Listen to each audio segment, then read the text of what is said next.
All right, let's try it again. Hey everybody, it's Vanessa, the Crafty Gemini, and welcome to episode number 151 of my WIP Wednesday live show.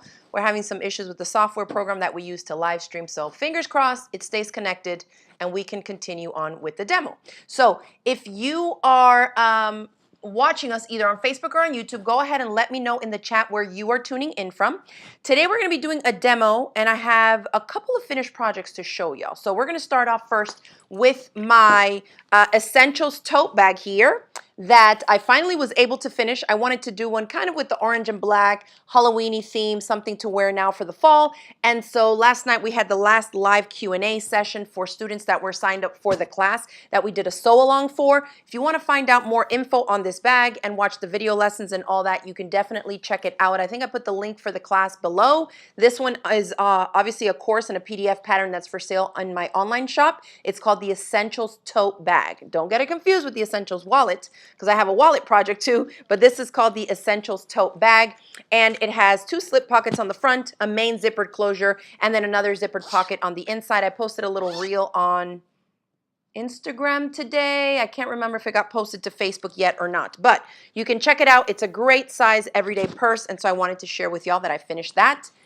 So that's up there. And of course, we talked about last night in that class, we in the live Q&A was all about the handles, because the handles get attached at the last step of finishing the purse. And so we talked about leather handles, making your own flat fabric handles, and then making rolled handles as well. So if you want to check that out, and maybe you've already signed up for the course, just log in and you'll see the 2 bonus live question and answer replay videos posted there for you. Secondly, I wanted to share with y'all that the quilt that you helped me quilt last week on my handy quilter Moxie is complete. Make sure it's not upside down. So I finished the little narrow wall hanging that I'm going to put on the little chunk of wall next to my kitchen pantry for my Halloween decor. And so that got done. I bound it with a darker fabric that was featured in some of the blocks here, and that way it frames it out a little bit more. It looks more like a border. So this is the witch print that I used for the backing I talked about last time. I only had a little bit of it, and so I ended up putting it directionally wrong, like on the side, but it still goes with the spooky theme. So I was kind of happy with the way that that turned out, because I didn't really have a long enough chunk of any of my other spooky fabrics to go with that, but I wanted to share with y'all the finished project. Super cute. If you like this block and you want to learn how to make it, obviously they're all slightly different. It's kind of almost like a piece as you go technique. I show you how to make it step by step in a current video tutorial that I did for Spooky Craft Week on the Crafty Gemini YouTube channel. So check that out. It's a really beginner friendly block, and you could do it for any holiday, any fabric, anything. It just, I think, turned out super cute with the Halloween and spooky themed fabrics that I used to make it. Okay.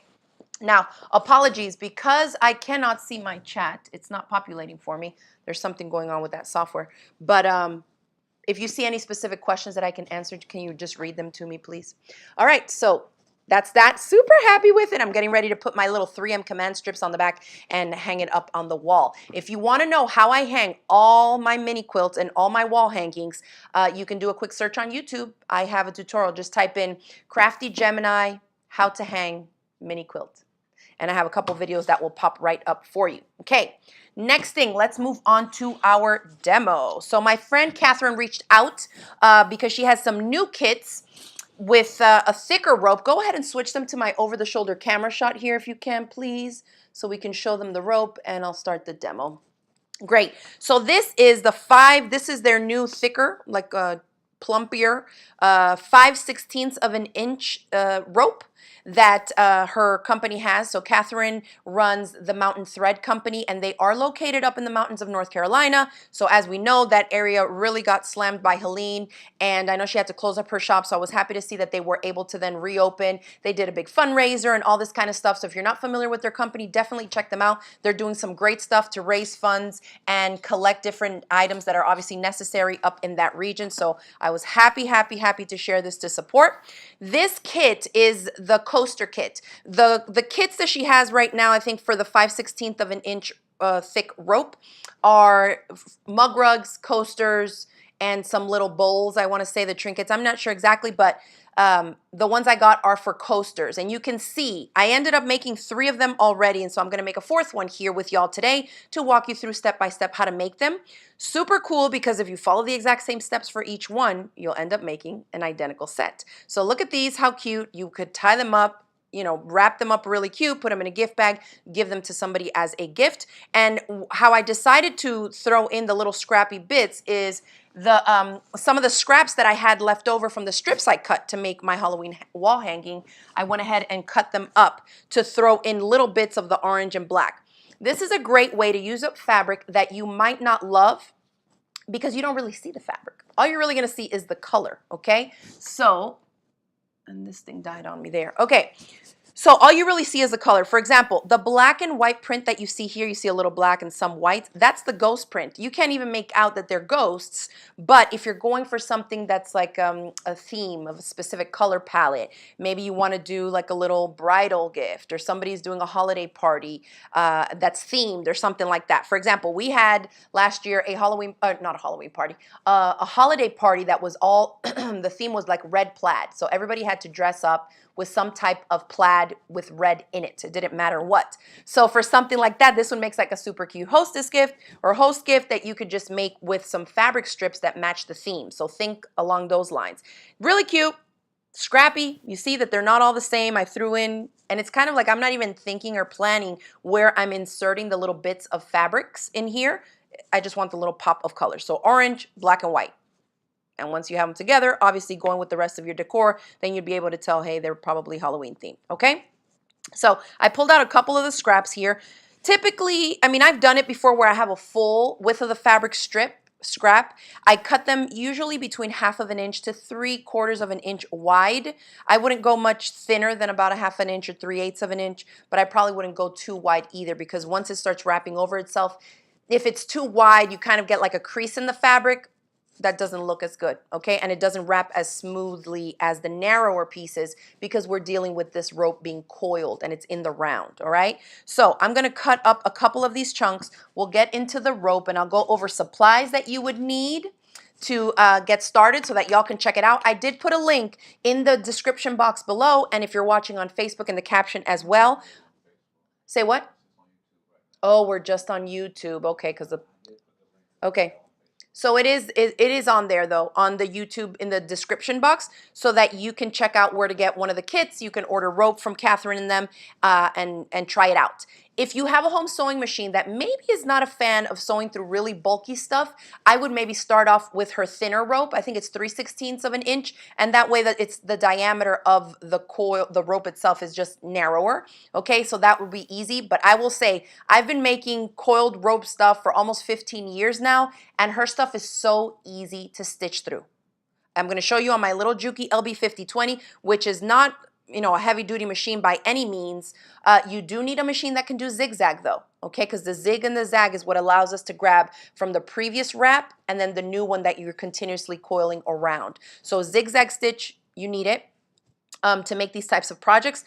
These coasters are a great way to get started with it, but I usually make a lot of like bowls or baskets, and I did go ahead and YouTube as well in the description box. I put a link to a tutorial that I posted 13 years ago to my YouTube channel on how to make a fabric basket with coiled rope. So you can check that out. It's like an oval shape, and you can make them a ton of different ways. So I do have video tutorials, oldies but goodies, okay, that y'all can check out if you want more content aside from the demo that I'm going to do for you here. And of course, Catherine has video information as well. In the kit, you get the little postcard. It also comes with the rope. It includes the needle that you need. So let's talk about that while I chop this up. So the needle that I have in here is the one that came with the kit.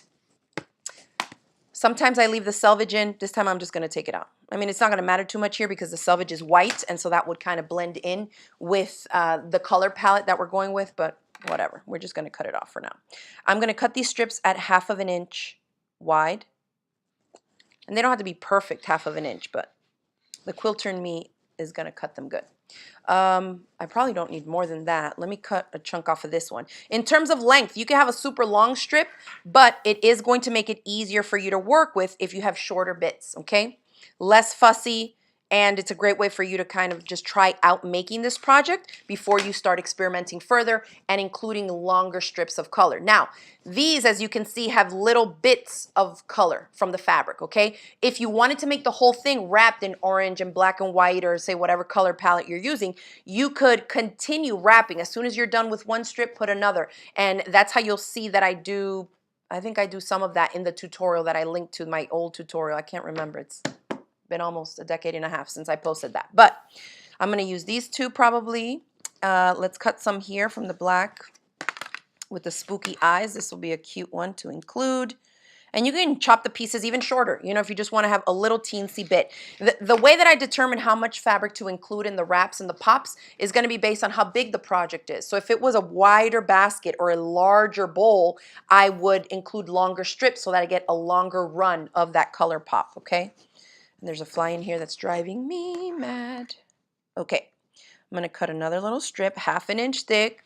So if you have a lot of scraps, this is a great way to use them because look, we barely need anything, okay?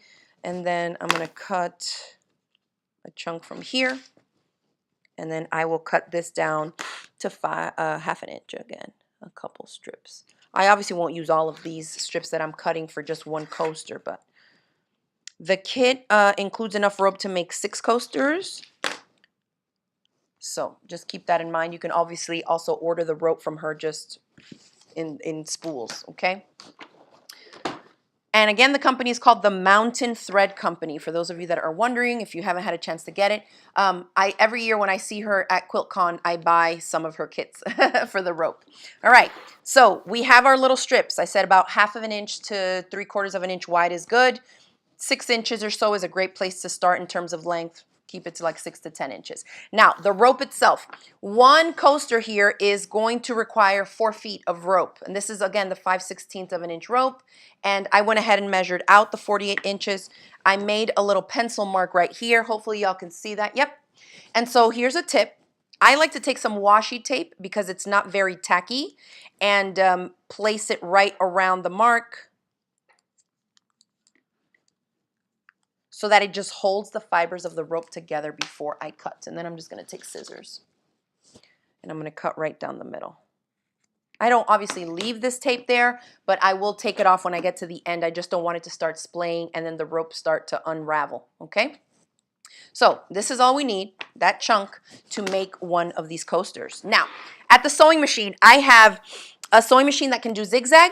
I have white thread in here so that it blends in. If you're just starting to make these type of coiled rope projects, using a thread that matches the rope color is going to be really helpful. Now you may be wondering, why is she talking about rope color? Well, they also sell them already dyed, or you can dye them yourself. So it just depends on the actual color that you're working with. Instead of cream, I'm using just a white thread. I think it goes with the orange, black, and white theme here, and it worked out fine for me. So I'm just going to keep it white because I have that there. So I have white thread under in the bobbin and white thread on top. The needle that's in here came with the kit, and it is a Schmetz size 116 denim needle, okay? And that's what she recommends for using with their rope. Now, on this end of the rope, you can see that it's starting to unravel a little bit. I'm going to start on this end just because it's going to be the center bottom here, and I can really go back and forth with zigzag and kind of compress, if you will, some of these little splaying bits of rope, okay? So the beginning is going to be just wrapping it onto itself. So I'm pinching tight here, and I'm gonna bring it onto itself like this so it's super duper tight, and then I'm gonna coil it up 2 or 3 times. But before I do that, let's go ahead and set the sewing machine settings here. We need a zigzag stitch. So on my machine, that is stitch number 7. And then you can adjust the stitch width and the length, okay? How far over the zig and the zag go, and then the spacing in between each zigzag.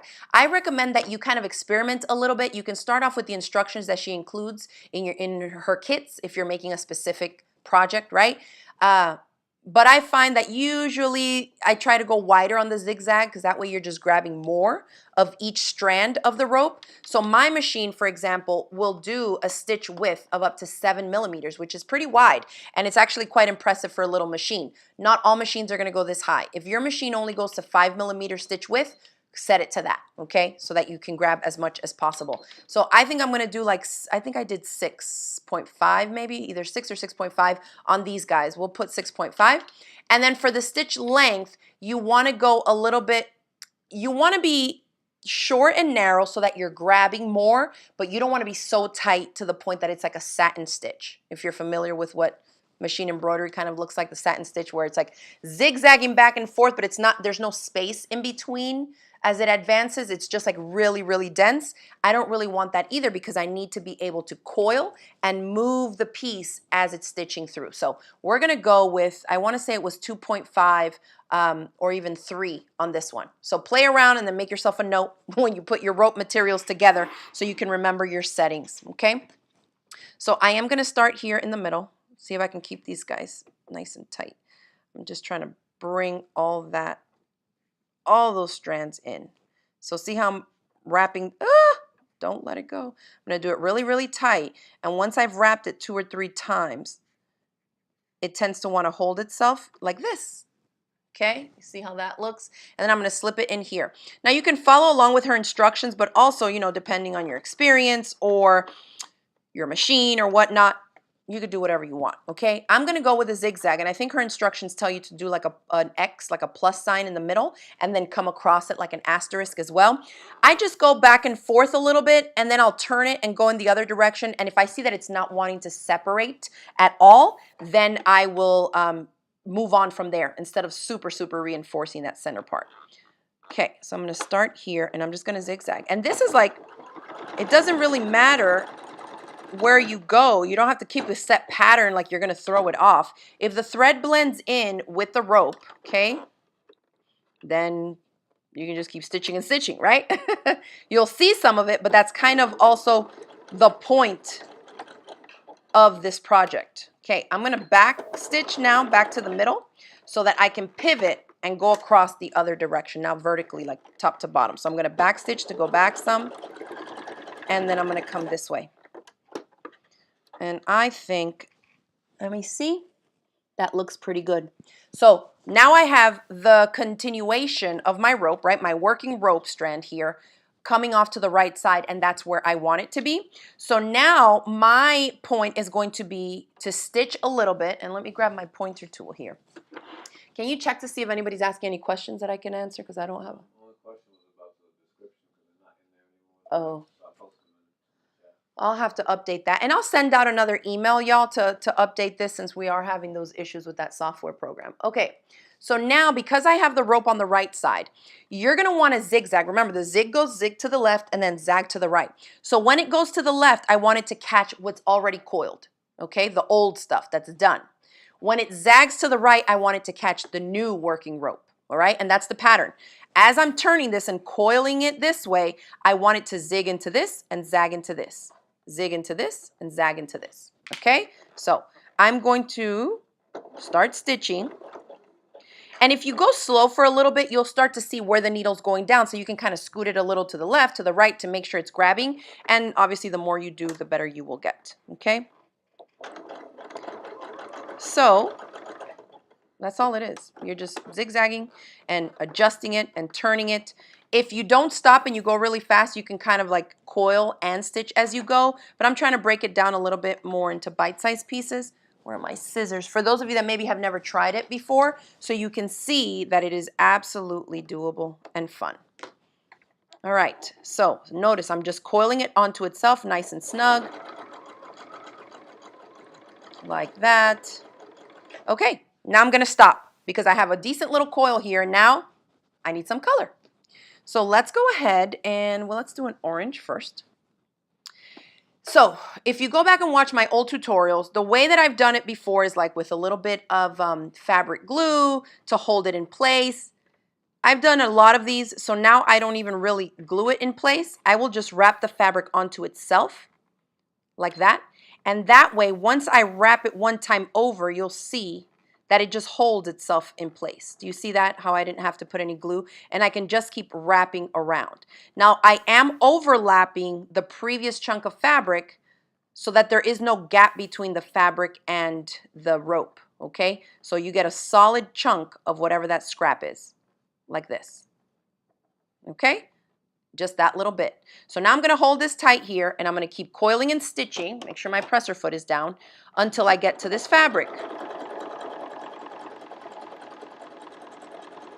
And you're coiling the bit that has the fabric, you're doing the same thing. You're just pressing it onto itself here to keep the coil going. And that last little bit that I was holding on to, because it's not glued down or anything, once I get it right underneath the tip of the presser foot, I just let it go because it's going to get caught into place anyways. Okay, we have a question? Can this be done on a straight stitch machine if you sew across it? If you sew across it. No. Be done on a straight. No, you need a zigzag machine for this, because the straight stitch is not, you have to catch one and the other. So it's a difference of the width, right? It's not just a straight stitching to catch it. You need to be able to grab from both as you coil around. The only way that I could think of that, like you're saying, to stitch across is like if you coiled the whole thing, cross your fingers, hope that it doesn't separate, and then you go in and stitch it across, but you would have to like glue it or something to get it to hold in place. So no, I would say no. This needs to be done. The size needle that I'm using for this is a Schmetz size 116 denim needle. Okay? Now, can you use a 9014? Absolutely. You just have to make sure that you have a sewing machine strong enough to handle the bulk, right? So you're using a bigger needle, so it's a little bit easier on your machine. It's a stronger, bigger needle that can pierce through the layers, all right? So I've gone all the way around. I really should have added some color there, but I'm too busy talking. Now, notice I'm coming up to where the last bit of color I added is the old, right? That's the zigging part that's already there, and the new rope is here. I don't necessarily want to add color right here because then if I do, it's going to overlap this. So you just got to decide on your design that you want. What I'm going to do is zigzag stitch past it, and then I'll introduce another color. So there is some visual break in between one color and the other. And what I mean by that is from black and white to black and white, you see how there's a break in here with the rope, so you get two bits. Whereas right after this orange, I went in with the black and white. So decide, do you want the colors to be overlapping like this, or do you want to have a gap, right, in between the different fabric chunks? It's up to you. And if you really just want to do it as you go, don't even think about it. Okay, now I'm going to come in.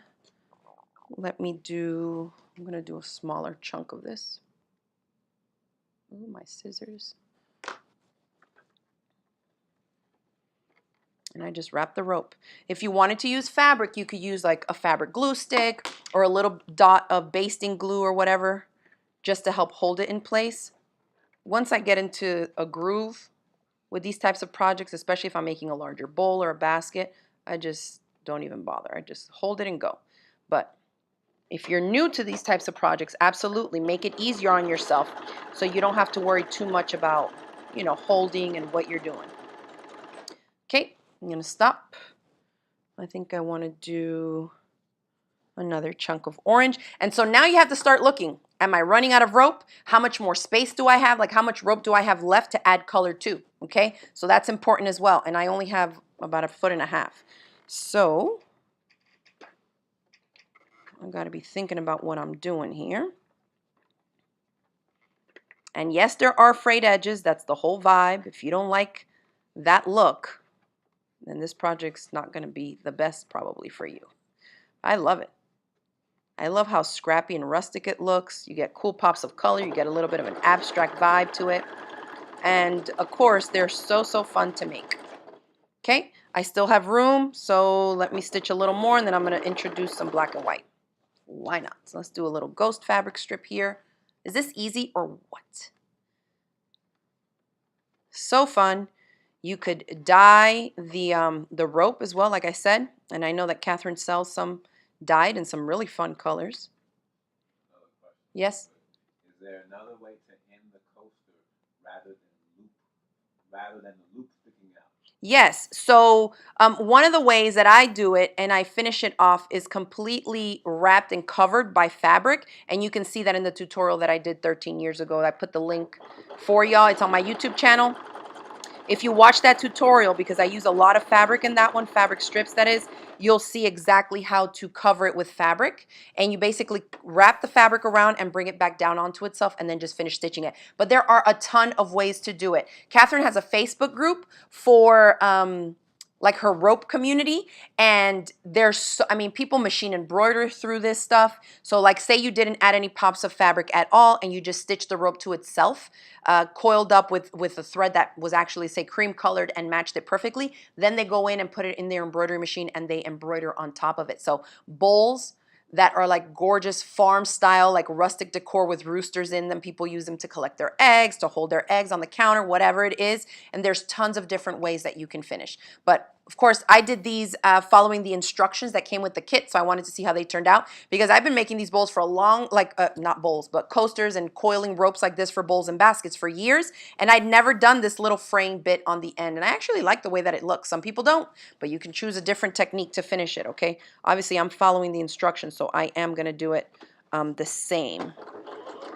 And I was surprised to see that all of mine came out pretty much identical, even though I was kind of just winging it at the sewing machine. So we'll wing it again today for this. Okay, now, when I get to the last bit, and I'm just eyeballing this to see how much more do I have to go, I can see that I still have enough rope to do one full rotation around. What does that mean? That means that I can still add some fabric if I'm going to do it, say, like here. Let me see. Because this area will get covered again. What I'm trying to determine is, will I have another rotation of the rope to come around and over to secure that outermost portion of my fabric strip? Does that make sense? In other words, I don't want to wrap fabric on this outermost edge so that when this is done and looped back, pretend like this, that I have raw edges of fabric sticking out here because they can easily get lifted up, they can fray further, and I just don't want to have it on the outermost rotation of the rope like this. This one, I had to make absolutely sure that I could get under there and make sure to catch. So what I did on this edge, and this is what I'm talking about, I'm trying to avoid this, because when you wrap it, I have the little bit of the raw end left, and unless it's glued, or you make sure to wrap it tight enough so that it gets caught in the last batch of the zigzag stitches, then you run the risk of having that little tail be like on the outermost edge. Does that make sense? So like here too, I had to wrap it super tight to make sure that I didn't have any raw edge on the side. So I'm just mentioning this to y'all because you may want to avoid having it on the outer edge. And here you can see exactly what happened. So I have a little bit of fabric here, and when I wrapped it under and brought it up, I made sure to pull on it so that as I kept stitching, it cinched down and stitched over the raw end of it. Does that make sense? So if you can do that, you can do it. Otherwise, I would just avoid having fabric on the outermost edge, because when you get there, if you can't pull it or the strip is not long enough, then it gets to be annoying. Okay? Boom, boom, boom. What else do I have here? That's just rope. Let's go a little bit more, and then maybe I'll add a black and white ghost strip, because I have 2 chunks of orange. Yeah, let's do this one. So not much planning, but I'm just trying to kind of give y'all pointers on things that you might not necessarily anticipate as you're going through, like, oh, this is easy, and then you end up with that raw end of it, and it's kind of annoying. I mean, you could always go back over it and just zigzag it to itself, you know, that's an option,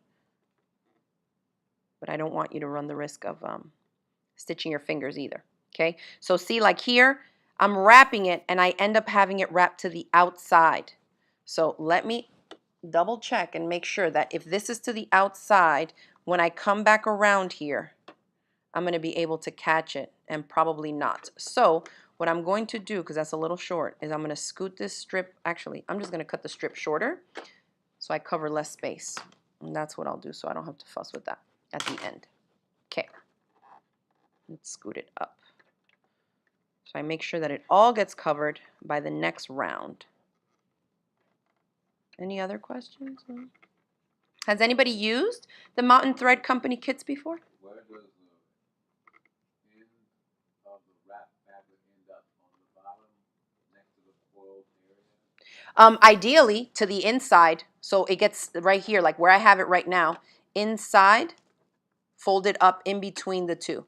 But it doesn't really matter. As long as you have those dense zigzag, you see how right here, it's gonna get zigzagged right over top of it. So this is where I want it, ideally in between the two layers instead of to the outside.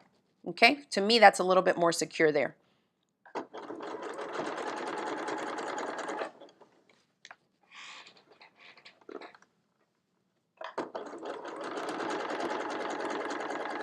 Someone wants to wants you to do a WIP Wednesday showing how to embroider one of these. Oh, that would be fun, huh? Yeah, I'll play around with that.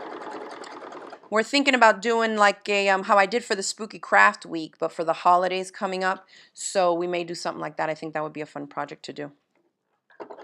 All right, so I'm going. I'm not going to add any more pops of fabric, so I don't have to fuss with it. We're just going to keep going.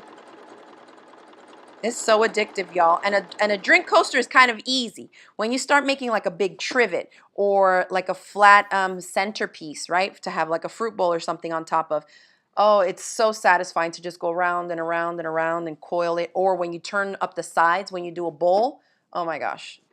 It's like I could keep going and run out of rope before I realize that it's the end of the project. They're so much fun to make. And I'm glad to see that people are still making them. They were all the rage ages ago. I want to say maybe 12, 13 years ago when I did the other tutorial.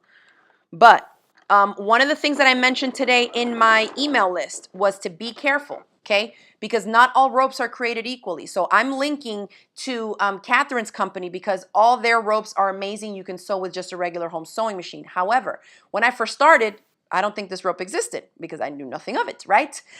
We started off using like clotheslines, but it was hard to find because some clothesline that you buy will say 100% cotton.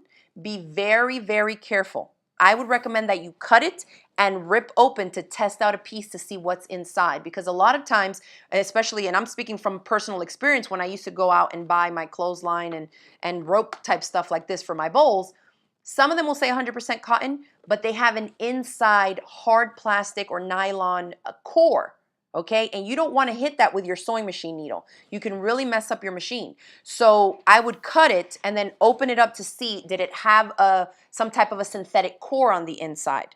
And then proceed with caution, right? If it didn't, then I knew, okay, I could use one of my heavy duty machines and be able to stitch through it. But this stuff you can stitch on a regular home sewing machine, okay? So I'm just, a quick disclaimer there. Be careful thinking, oh, I can get this rope and whatever, and just go at it. If it has a nylon core, you're not gonna wanna stitch through it on a regular home sewing machine. This stuff is just straight cotton through and through, okay?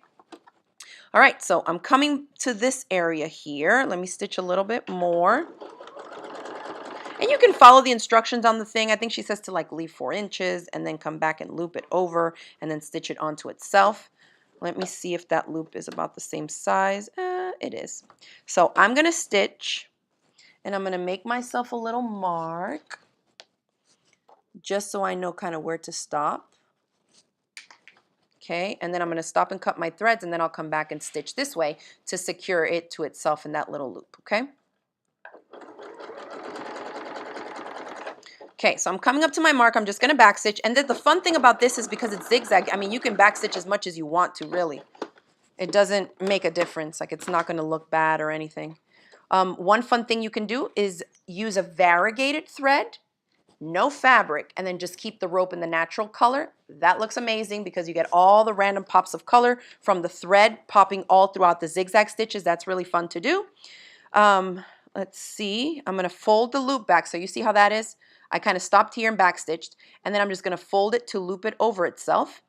And then about here, like halfway between the curve and the raw end, somewhere here, I'm going to start by backstitching into these zigzag stitches here, and I'm just going to come here, back, and just continue going back and forth here, and then we'll go in. Okay, once this is secured, I can go in and take off my washi tape and then just splay that little edge out a little bit more so it has that fuzzy finish. Okay, so that's all I'm doing. So easy, and makes a great little gift and a fun scrap buster. Now here, because this wants to pop out, obviously you're going to have to hold it together. So you see where my fingers are, still all of them way away from the needle, okay?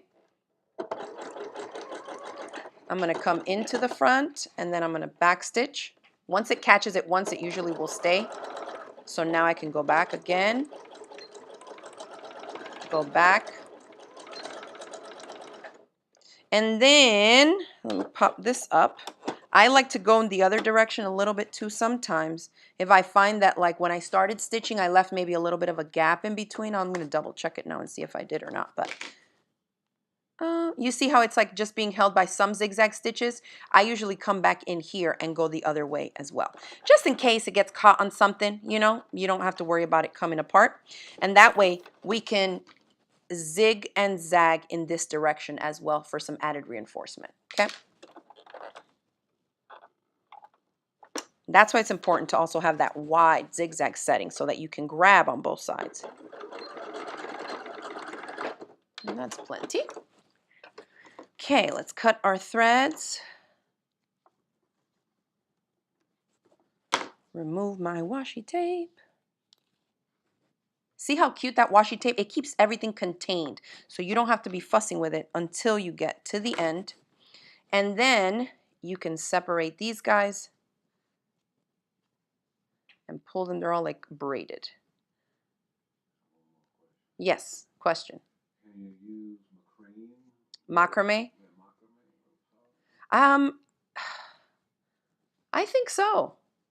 It's been a while since I've looked at like macrame cording and stuff. But I don't see why not. As long as it doesn't have like a core on the inside, you can really do whatever you want, you know? Okay, so you can also obviously go in there with like a little pin, a little needle, and kind of separate all the little strands to get them to be super nice and fluffy. And then let's see if the size turned out about the same. I love that. As long as you start off with the same length, isn't that amazing?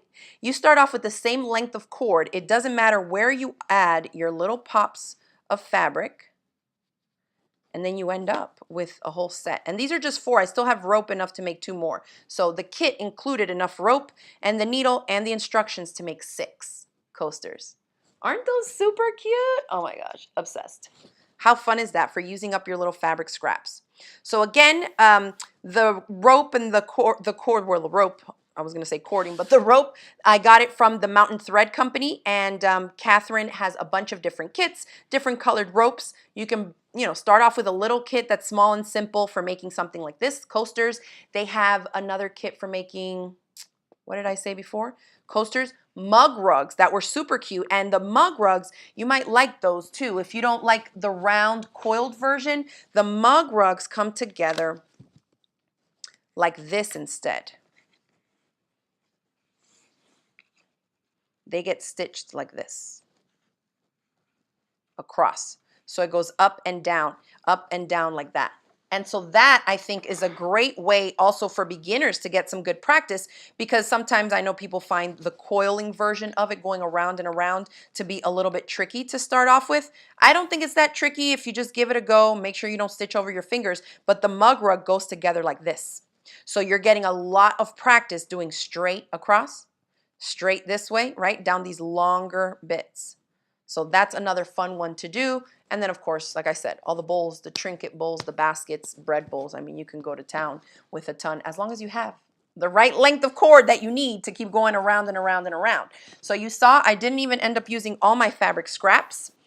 1/2 inch wide was all I cut them to, little bits of fabric. And then I always go in like now after I'm done, and any little threads that I see sticking out, I just go ahead and give them a little trim, okay?